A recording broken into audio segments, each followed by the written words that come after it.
This is SciByte, episode 130 for May 13th, 2014.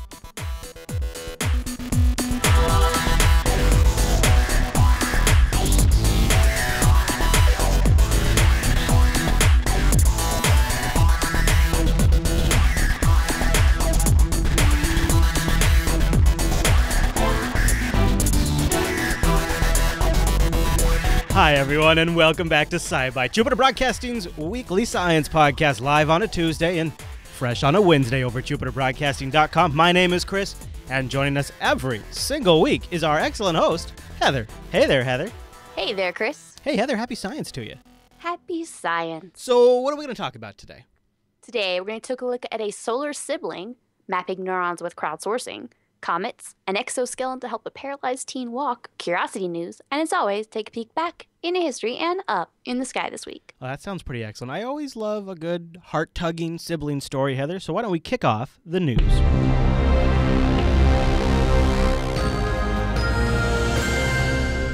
Okay, Heather, where do we start tonight? A team of researchers has identified the first, quote, sibling of the sun, which is a star that was almost certainly born of the same cloud of gas and dust that our star was born from. Oh. Now, it's not like it's right next door. This one is about 15% more massive than the sun. It is 110 light years away, the constellation that we see it as Hercules. Now, you can't see it with the naked eye, but you can actually see it with some low-power binoculars near bright star Vega. So there's, if you go to the show doc, show notes, you can find a link to one of the articles, and it'll kind of show you where it is. Now, by pure coincidence, they've got data in the data on this because one of the observatories has actually been studying this star for about 15 years. Mm.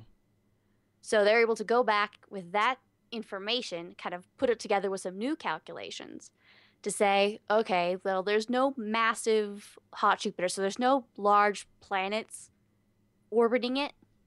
So it's really unlikely that something Jupiter-like is there.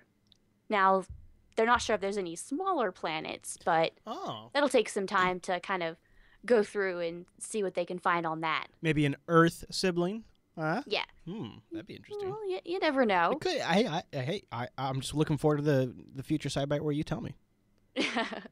Now, there were about 30 candidates that they kind of narrowed this down to. They're like, all right, because they're trying to find stars that were kind of born in the same clump of gas and dust that the sun was, because they can see what they look like, kind of get a better idea of what's happening with, these various stars to kind of see how our sun is doing. Sure.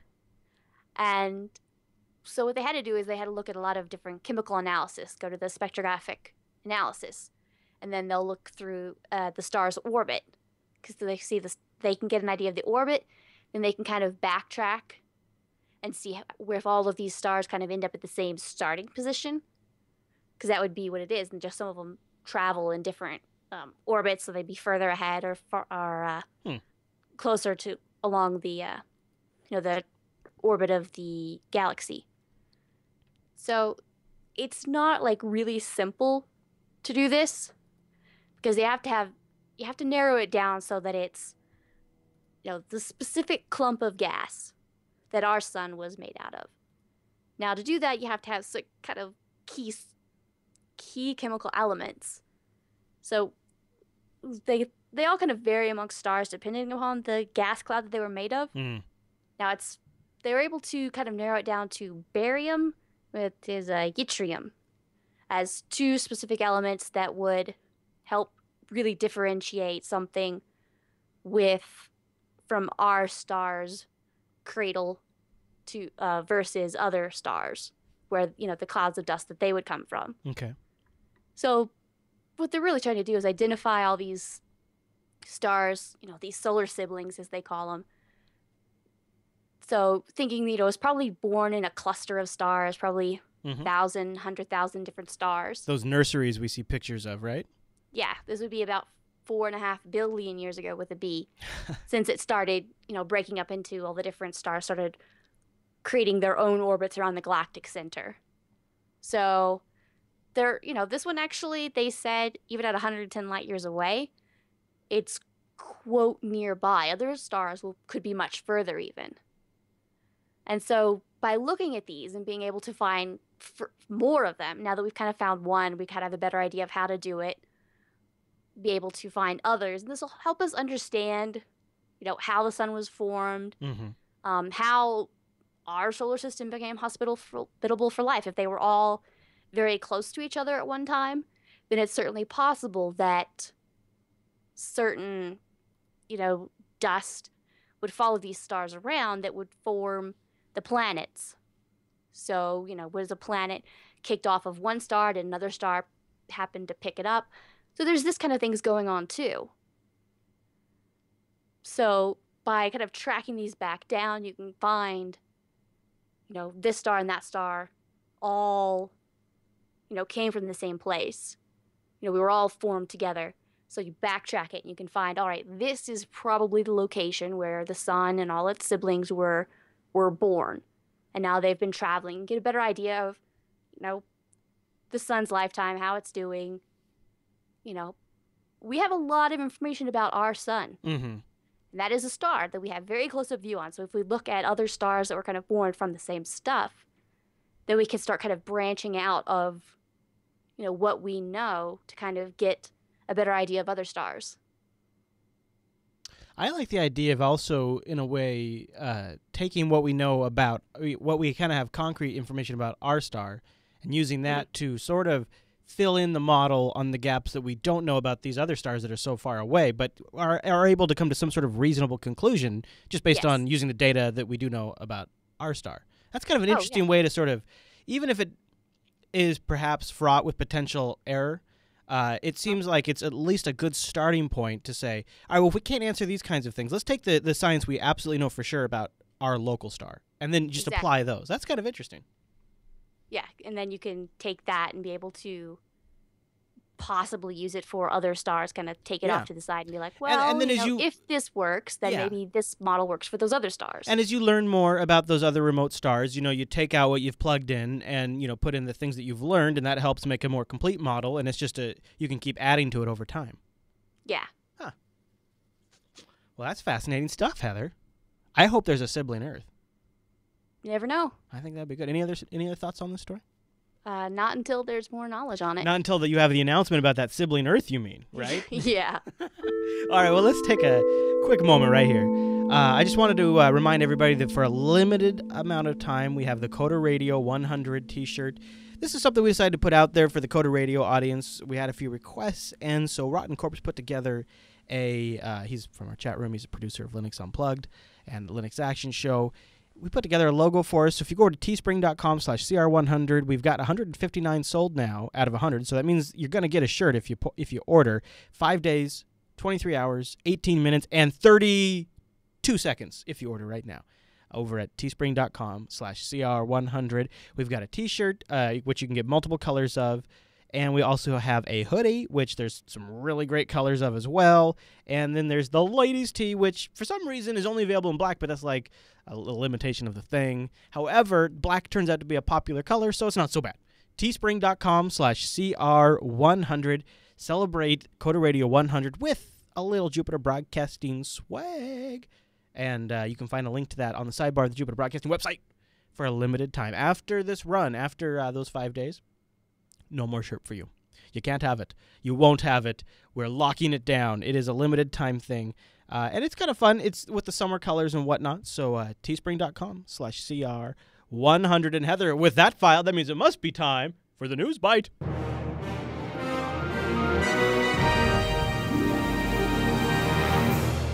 Now, I hope you have some science for games, because I'm hoping if I could just play video games, and if we could just sort of make that a way I learn, make that the way I earn money, make that the way I do chores around the house, any way we could incorporate video games into anything, I'm happy with.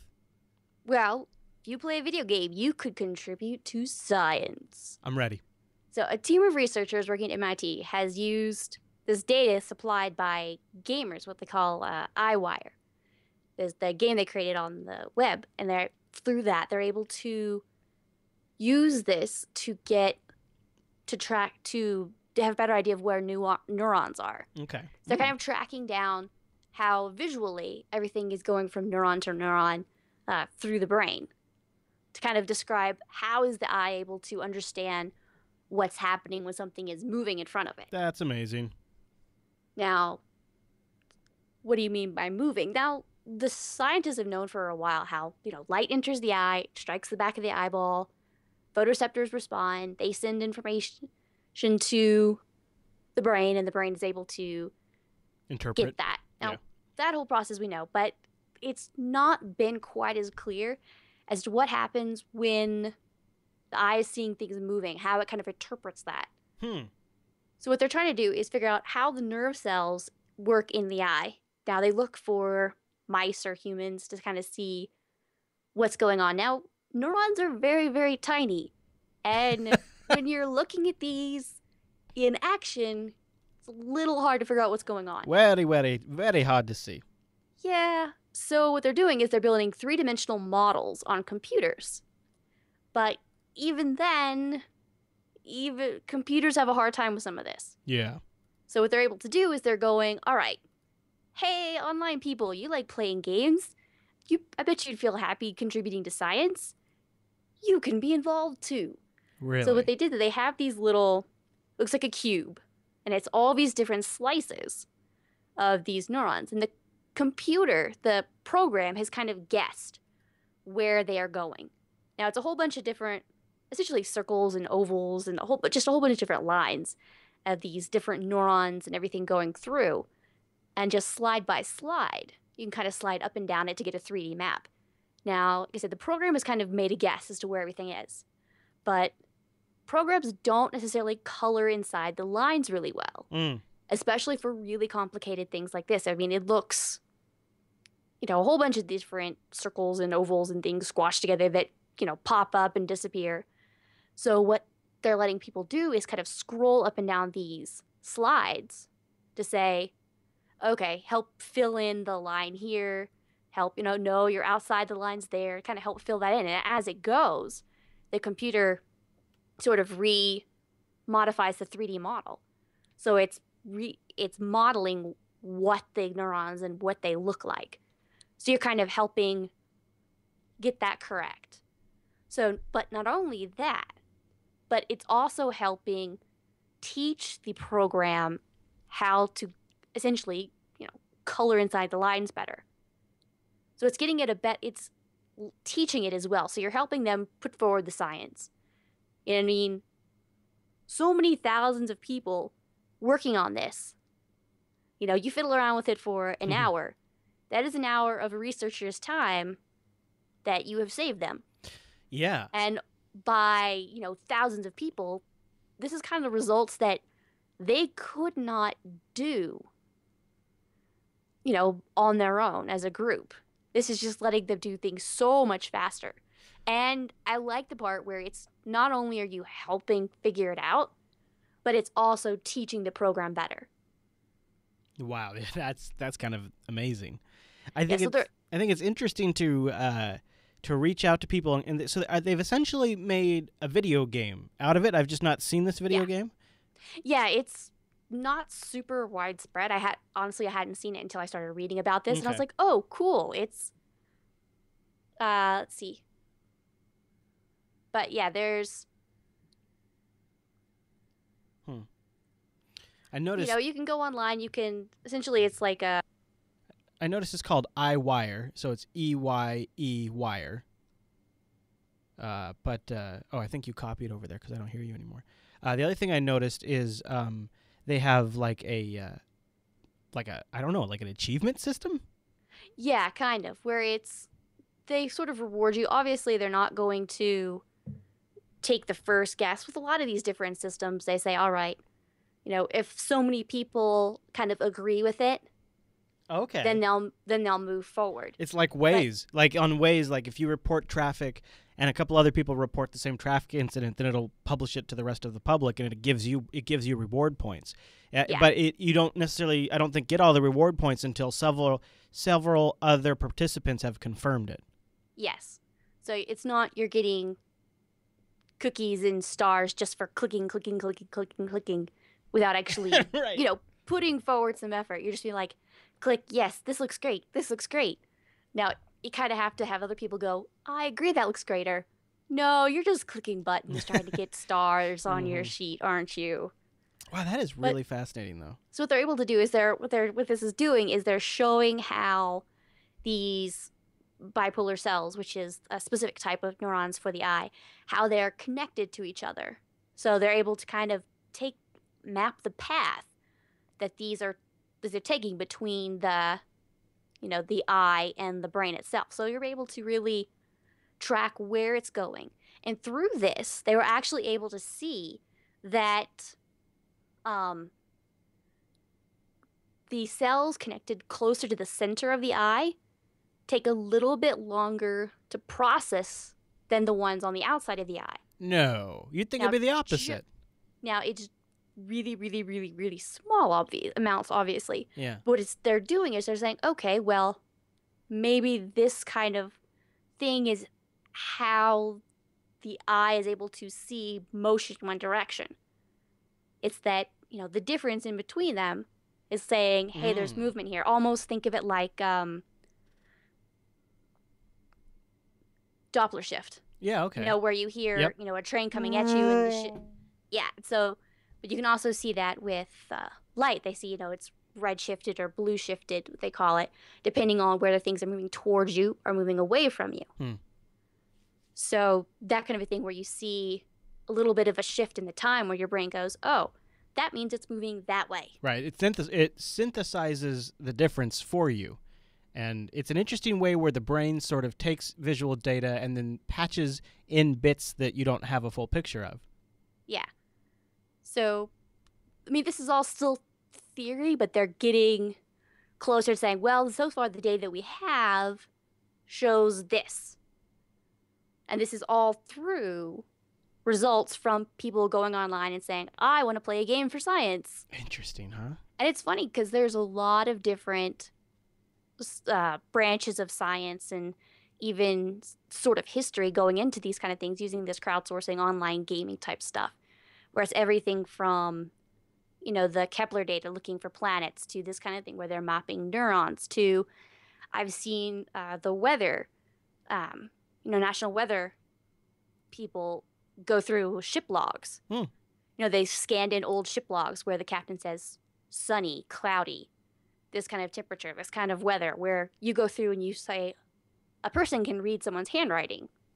So you say, this is what this line of it says. And so they're able to go back and track, weather through that. So it's all these different kind of things where the human brain and interaction of just, regular people, well, quote, quote, regular people, that even if it's not your field, if you're interested in it, you can actually, contribute to the science of it. And, helping researchers figure out these things. Yeah. I love the future. It's sometimes stuff like this comes out, I'm like, oh, it's great to be in 2014 these days. That's just so neat. Now, Heather, can you confirm or deny the rumor you just can't teach an old asteroid new tricks? I deny that. Oh, okay. What's going on? On October of last year, October 23rd, 2013, some astronomers picked up a very faint asteroid with an unusual orbit that kind of fits a comet more than an asteroid. Now, at the time, all they saw was a tiny little point. No haze around it, signifying a coma, no tail. But on May 7th, a remote telescope located in Australia was taking pictures of it, and they saw that it had a little bit of a fuzz around it, which would indicate that it could be moving towards a comet. Now, so they've renamed this to signify that it is kind of being described as a comet now, as it continues to pour off dust and water vapor. Now, it'll continue growing brighter towards month's end, and so far they've actually seen it have a substantial coma or atmosphere. That's where it's just kind of a fuzz around itself. There's no tail visible yet, but this is about 4 to 9 miles, 7 to 15 kilometers across. So it's not tiny per se. It's a decent amount. It'll take about 500 years for this thing to make one orbit around the sun. Oh, wow. Now, it's where I said it had a strange orbit more like a comet. Yeah. There's a number of these asteroids like this. They're called Damocloids. And they're thought they might be comets. They've just sort of lost all their fizz. You know, comet. It's all burned off. Well, what you see of a comet, all the fuzz and everything, is where there is dust and water vapor being vaporized off of it. But eventually it's got to run out, right? I mean, eventually it's got to... it runs out. You shake the... Yeah, I've always wondered that. Soda up enough and eventually gets flat. Yeah. So that's what they think is once these comets are all depleted, then they become these asteroids in this orbit. Now, they're kind of like Halley Comet types where they have long periods of, how their orbit is. But very rarely, some of these actually come back to life. Like this one where it actually starts being active again. So, like, maybe there was some ice that just didn't quite get melted and it was in shade for long enough and it comes back around and it starts acting up again? Yes. It'll actually be closest on June the 5th, which will be about 8 to 9 magnitude, which means you'll probably be able to see it with about a 12-inch telescope under dark skies. So it'll be possible for you to see it with a big enough scope. There'll be some amateur astronomers that will have telescopes that big, or maybe you have some observatory somewhere near you that you'd be able to go, and as it gets closer, they'll probably point the telescope at it at some point. Now, you might actually be able to see it with binoculars as well. Ooh. As it gets close. Now, in this case, this is a speedy little comet. I mean, it is going about 7 degrees a night. Now, 5 degrees is about the width of your fist at arm's length. And so that comes down to about 1/3 of a degree per hour. Now, with that, if you're looking at it through a telescope, you can actually see it. You'll actually be able to see it moving. So if it's pointed toward, you'll be able to see it moving against the background stars. That would be amazing. You'll have to, keep adjusting the telescope to follow this thing. Oh my gosh, that would be such a thrill. Like to actually, how cool see would it that moving. be? Yeah, that's the part that got me amazed. That it's going to be moving so fast that it'll be awesome to kind of be able to, if you're able to see it, to go to see this little comet coming back to life. Yeah. But in addition, being able to actually seeing it move along. To see something fly through space like that would be a real thrill. Yeah, like just as you're sitting there, not kind of like one night to the next night saying, oh, yeah, I see that it's in a different position against the background stars. Yep, I agree with Ick in the chat room. We need to build an observatory here at JB1. I think that's the only thing that makes sense, Heather.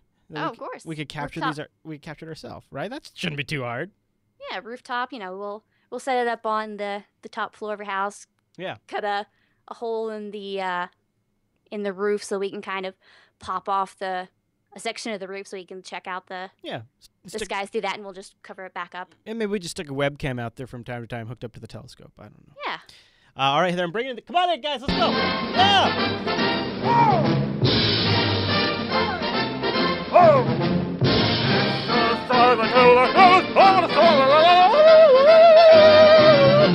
All right, Heather, what are we talking about here in the 2Byte News? All right, the Soccer World Cup, opening on June the 12th, will possibly have a mind-controlled exoskeleton designed to enable a paralyzed person to walk. So robot legs? Kind of. Now, the BBC reported this, saying that this robot suit, if all goes as planned, air quotes, hopeful eyes, that what they'll be able to do is the website is Dive. D-I-V-E. What they're able to do is developed by a team of scientists, part of the Walk Again project.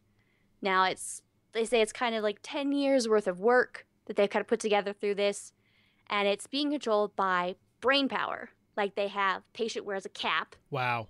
Where it's able to pick up brain signals and relay them to a computer in the backpack. Wow. That's able to decode that and send it to the exoskeletal legs. And the battery in the backpack lasts around 2 hours, so it's based on hydraulics. So possibly they'll be able to, have this working at the World Cup. Now, they've had a number, about 8 patients in a lab kind of training with this. Mm-hmm. So there is some speculation that one of them, who knows who, would be able to stand up with this exoskeleton, walk, and possibly, have the first kick of the World's Cup. Wow. Kick the ball. Oh my gosh.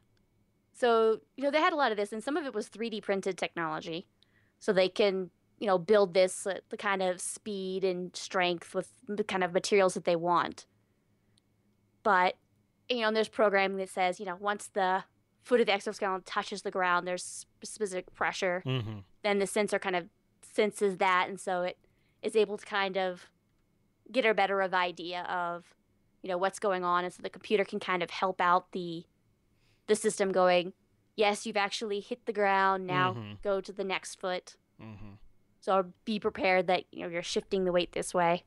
I think what's kind of the takeaway, though, from this is it's a mind-controlled exoskeleton. I mean, that's unbelievable. Yeah, and it's not like you think like wires in the brain. This is literally just a cap on the brain. Yeah. Now, I mean, think of it like EEGs.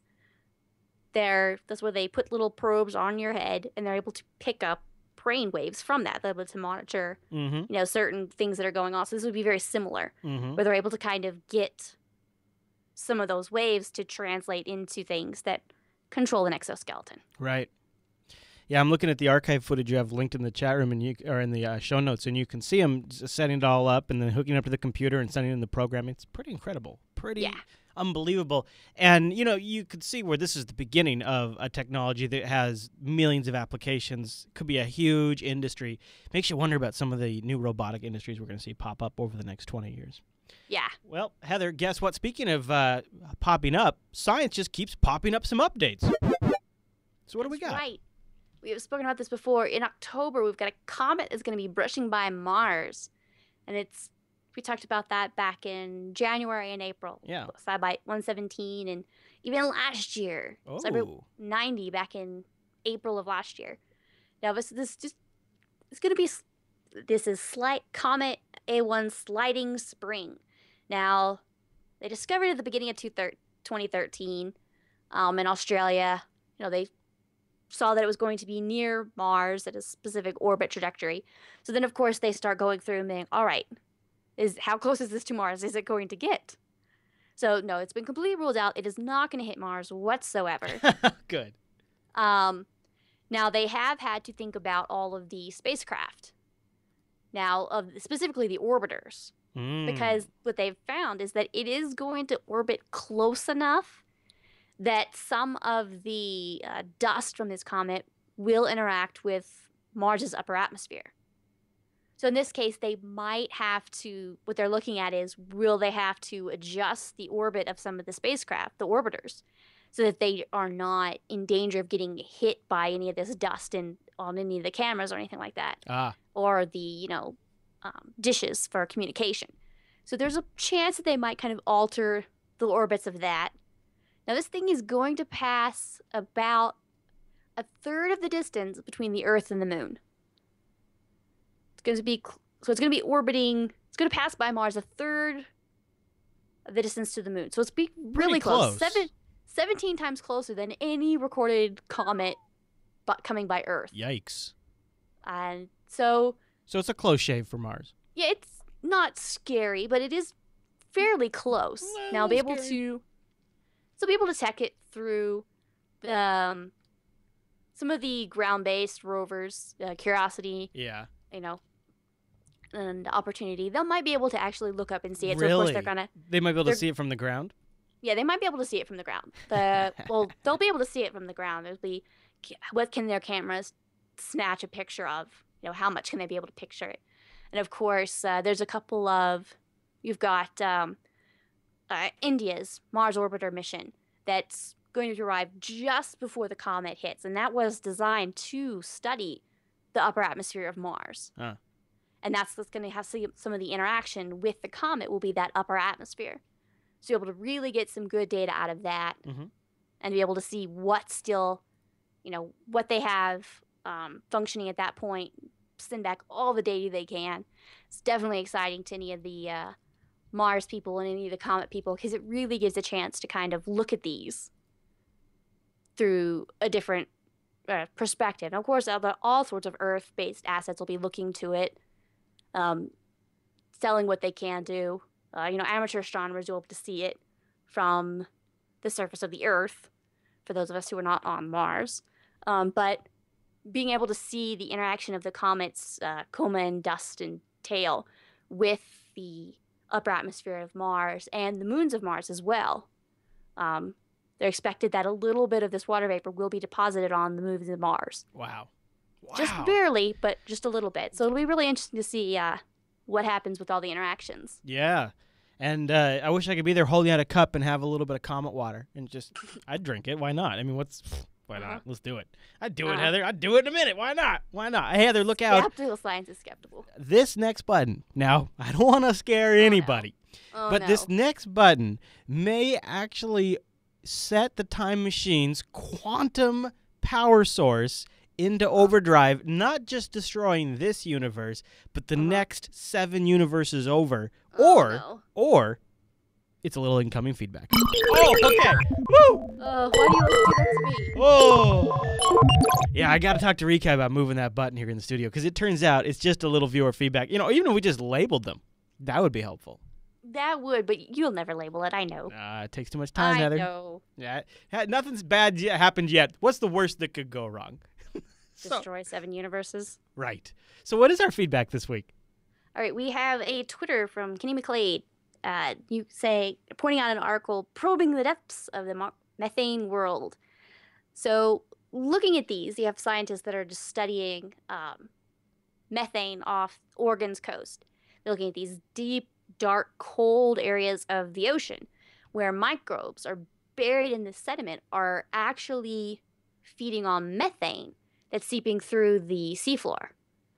Now, this kind of thing where they can see the type of metabolism, bicarbonates, reactions in the seawater to form these tall, rocky deposits. And then from that, be able to see this is how those microbes are able to use methane, not oxygen, to survive and thrive.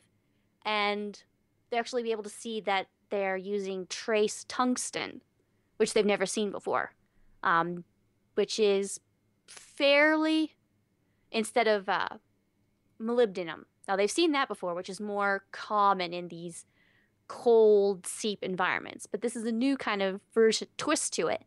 Now, these tungsten microbes have only been found in really high temperature, like boiling water near hydrothermal vents in the bottom of the ocean. Now, these are in cold conditions. So by looking at these, you say, okay, well, you've got scientists studying cold, non-oxygenated locations where there's microbes happy to live on methane. But what does that really mean for us? That means that it could be an analogy for non-Earth-based places.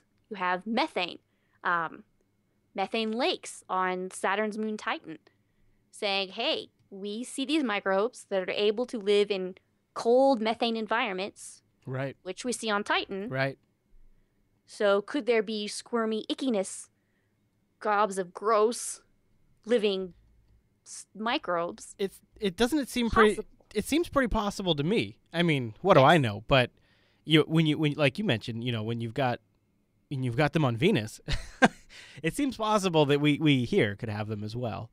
Yeah. That's truly, it seems like something truly alien in a way too. And it really is. That's where you're seeing these extremophiles, is what they call them, where these microbes and living organisms in really extreme environments here on Earth. Right. And really studying them, we're able to say, okay, well, in these crazy environments, we're able to see microbes. You know what makes me wonder? These kind of places on other planets, it's not ruled out. Right. It makes me wonder, like, if they arrived on a rock and then found, and they happily ended up in a place where they just didn't have to adapt that much, and they just kind of that's how they got here from whatever rock they arrived on, and they've just kind of stayed that way ever since. Because it really does. I mean, alien is just the best way to put it. I don't know. Yeah. All right, Heather. Any other thoughts on that? No, not that I can think of. All right. Well, while we're talking about space stuff, as we tend to do, why don't we do a little curiosity update? Are you ready? I'm ready. And liftoff of the Atlas V with Curiosity. Touchdown confirmed. We're safe on All right, very good. Very good, Heather. How is our favorite rover? All right, the last couple of weeks I've been talking about them prepping for their third drilling event, and they did the drill. They've had a full-length drill hole, which was able to, close to the test hole that they drilled last week, in the very same rock. So able to kind of preview that. With that one, they're able to kind of get an idea of the kind of material that was inside of it, and what they're able to see is that the drill tailings. We talked about this last week. How do they get the dust from that drilling site? They don't have to scoop it. It's the drill itself. It has these flutes that kind of pulls the dust into a container up on the arm itself. So they're able to look at the tailings from that, was like they call them, and they're actually much less red than any of the other 2 drilling sites that they've had. Yeah. So this is kind of suggesting that the chemical and mineral analysis that shall be coming in the coming weeks will show very different material than we've seen before. Now, so they're going to be sieving this, delivering it to various, onboard scientific instruments, and kind of being able to see, all right, well, what exactly is going on here? Now, this is different location than we've had before. The other 2 were, this is the first time where this is sandstone. The other places were, where the kind of place where it'd be wet locations, bottom of river type stuff. Mm-hmm. Now, this is sandstone. So this is the kind of stuff that when you look off and they looks towards the mountain, you see kind of the shapes of hills and things. Now, this is kind of thing where, even here on Earth, you have sandstone, you'll have softer parts and harder parts, and the softer parts get, washed away in the winds and things. So it kind of gives shape to the area, to the environment. So from this, they'll be able to kind of tell this may be why you see how things look, and give them a better idea of how these kind of sands are cemented together. How this thing worked. So this will give us another better idea of what the history of the water was in this location. It's like a little bit of a time machine. Actually, that's Yes. our department, but it's sort of like, kind of the same way, looking back a little bit. It's so fun. We are in a way at a really great, exciting time in this process, and in a way a little disappointing, because what we're doing right now is we're building the foundation that so much awesome science is going to be based off over the next, decades, right? Well, yeah. And we're here at the beginning now, but We're getting in on the ground floor. and that is pretty. I mean, we're Mars hipsters, really. Oh, yeah. If you think about it. And in the future generations will like, oh yeah, we know all this stuff. No, we don't have to send a rover there to do that. We've got all that covered. It's pretty. No, because then you'll have Oh, I better know. science instruments. That's what I'm saying. I'm kind of jealous of them in a way, in a little bit. Like, it's cool that we get to be here at the beginning, but at the same time, I wouldn't mind being able to go to the future and get to have fun when, like, they've got better science and they've figured out a lot of these fundamentals and all that kind of stuff. Think about how much awesome we are than the people decades ago. Well, yeah, I In know. the past. What do they got? Nothing. They're like, we have pictures. You have science. I don't even think they have time Stop machines, Heather. whining. I mean, we have time machines. In fact, Yeah. speaking of time machines, why don't you Yes. jump in? Let's go. Here we go. Oh. Not bad. No, see, it's good because I didn't charge us up. Oh, well. I wasn't that sure. after It was a the roll of the travel. dice this week. But last week, I put all that power in there. It took out 2 city blocks. So I figured I should wait a week, which is good because we only had to go back 60 years to May 17th, 1954. Heather, what happened this week in science? The official groundbreaking of the CERN laboratory in Geneva. This is the place that has given us, the Higgs boson, what they call the quote God particle, all this cutting edge science from from this lab, and the start of it all was all the way back to 60 years ago. Now, it's kind of funny. The acronym originally stood in French for essentially European Council of Nuclear Research. Now, the whole lab changed its name very slightly, but it changed its name. But because CERN was a better acronym, CERN, it was much easier to pronounce. Yeah, They kept that. I see. They said, yeah, it's okay. We we all accept that it's been changed, but we'll keep the acronym. Now, this kind of thing is where, they talk, all these different European nations came together to build this thing. It is a huge, huge complex. Yeah. And things have been, upgraded over the years. We're just starting the, right after the Higgs boson was discovered, 2 years ago now. Was right at the end of them kind of shutting down for the next upgrade. And now they're just starting to kick back up again. So it's these kind of things it has been done over time, all this time. Now, it's kind of funny because they say, this is the location where they say, it could be the first web server was located, the first, IP routers, these kind of locations where they were setting the stuff and opening all this data up to the scientific community to all jump in and say, hey, we want this data too. But all that crazy cutting edge science that we see today all started with a shovel 60 years ago this week. Wow. That is pretty amazing when you think about it. And actually, for some of the things we covered not that long ago, for so much that's actually happened, it's pretty incredible. All right, Heather, let me recalibrate the SciByte 2000 so that way we can look up into the sky this week. All right, on Wednesday, May the 14th, we've got the full moon in the afternoon, about 3:15 Eastern Daylight Time. You can look for Saturn to the upper right of the moon on Wednesday. As we roll into Friday, May 16th, about twilight, you can actually see Mercury. It's starting to pop up in the low west to northwest. That's far to the lower right of Jupiter. But you'll be able to start seeing Mercury now start to come out. In general this week, starting to become visible in the evenings, low in the west-north horizon, about 40 to 60 minutes after sunset. Venus in general this week is the morning star still, low in the eastern horizon during dawn.